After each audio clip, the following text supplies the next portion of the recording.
Oh, hey, I didn't see you there. Welcome to Ricky Notes.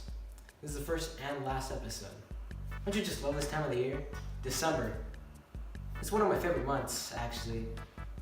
This kind of reminds me of a story. It takes place in December, although it's not of a jolly fat man in a red suit, or a red-nosed reindeer, or even an elf who aspires to be a dentist. No. This is the story of The Raven by Edgar Allan Poe.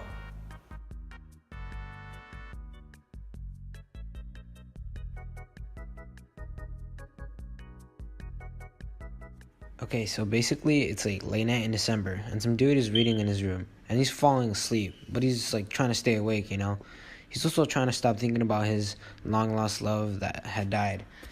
And then he hears someone knocking on the door, and he's like, WTF, mate? He's like apologizing to the person who he thinks is outside his door. And when he goes to open the front door, there isn't anyone there. So now he's tripping, and he starts to think about his long lost love, Lenore. And this gets him all sad.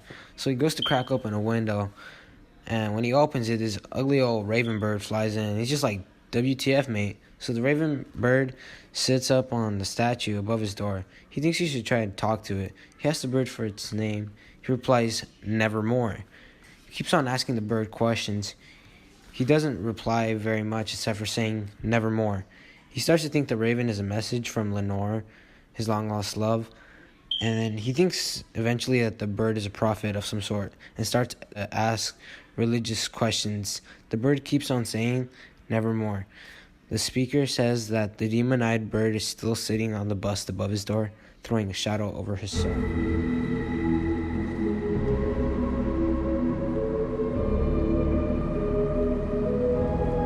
Basically, it's a cold December night, and the sudden knocking on the narrator's door gives us a gothic vibe. When the narrator hears the knock, he's half asleep, so this makes it unclear if what's happening is real or just a dream. And he calls the knock nothing more to reassure himself it's probably nothing. He had to reassure himself. This just shows us how uncertain he is. The poem also starts to show us he is still grieving over his long-lost love, Lenore, and is trying not to think about Lenore by reading a book. The narrator begins to believe the raven is a form of Lenore that is haunting him, and he is unable to escape such a burden. The narrator starts reassuring himself again to show the knocking is rational. Then, again, the mention of napping raises the question, could this all actually be a dream? We started off the poem with the narrator trying to forget his lost love, Lenore, but he convinces himself there's still hope that she could have returned from the dead, but nevermore will anything return. The narrator was amused by the bird talking and saying nevermore. This made the narrator curious and made him want to explore, to ask the bird even if his love was safe, but the bird's nevermore makes him so uncertain. Basically, the narrator wanted to be reunited with his love, but now he wants to not be reminded of her.